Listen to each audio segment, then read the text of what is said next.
In today's video, I'm going to teach you how to create custom CRM in Attio. We'll walk through building a simple project's object and the key fields it needs, so you can track work consistently across your team. Start by logging into your Attio workspace. From your workspace home, open your company profile, then head into Workspace Settings. This is where you control how your CRM is structured.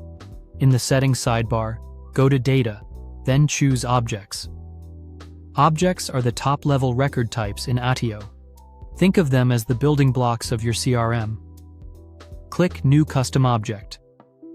Custom objects are the foundation of your CRM because they define the kinds of things you track.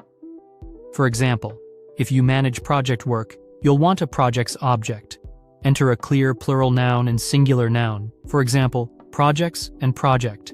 Using clean, intuitive names makes it easier for teammates to search and report later. When you're ready, click Create Object. With the object created, open the Attributes tab. Attributes are the fields that live on your object. These capture the details you care about. Click Create Attribute. For the first field, type Project Name. This is the title of the work item. Mark it as required, so every record has a name and nothing slips through unnamed. Then click Create Attribute to save it. Create another attribute. Type Client. This identifies who the project is for. Again, set it as required to keep your data complete and click Create Attribute. Add another attribute. Change the attribute type to Date and name it Deadline.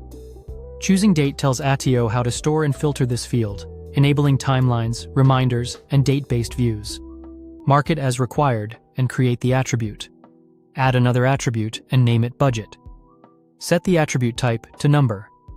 Number fields let you sort, filter, and run totals in reports without messy text parsing.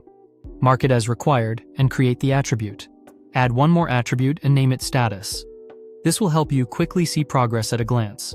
Set it as required so every project clearly states where it stands, then click Create Attribute to finish. That's it. You've created a custom projects object and added essential attributes: project name, client, deadline, budget, and status. From here, you can start adding records, building views, and automations that reference these fields. A quick tip: keep attribute names short and unambiguous, and use the correct field types so your data remains accurate and easy to analyze.